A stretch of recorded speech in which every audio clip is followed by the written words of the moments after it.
सॼी सिंध खे ऐं ॾेसावर में रहंदड़ सिंधी भाइरनि खे बि ॾियारी जूं वाधायूं हुजनि। ॾियारी असां सिंधी माण्हुनि जो ॾिणु आहे। हिन में हिंदू मुस्लमान जी ॻाल्हि कान थी अचे।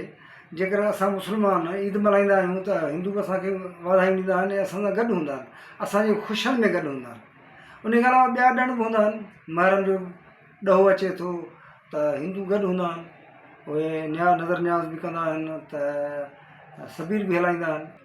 सो तंहिंजे करे आऊं सिंध जे समूरनि भाइरनि खे ऐं भेनरुनि खे थोरी ॾेह ऐं परॾेह में रहंदड़ सिंधी भाइरनि खे भेनरुनि खे ॾियारी जूं वाधायूं ॾियां थो। लतीफ़ साईं ॾियारी जो जेको नक्शो चिटियो आहे, जेके सामूंडी सुर में जेको ॾियारी जे बारे में हिकिड़ो उनजो मंज़र पेश कयो आहे त ॾिठे ॾियारी सामूंडियुनि सिड़ संभाया, ॾिठे ॾियारी सामूंडियुनि सिड़ संभाया, विझो वर वंझ खे रोए वणजारी, मारींदई मारी पिरह सूर पिरीअ जा।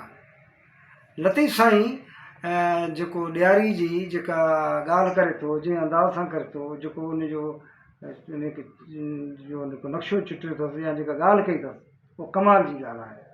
वरी ॿिए पासे चए थो त ॾिठे ॾियारी सॼण सफ़र हलिया, उनखे मुंदि उतर जी ओचिती आई, वणजारनि वाई आहे परे पार जी।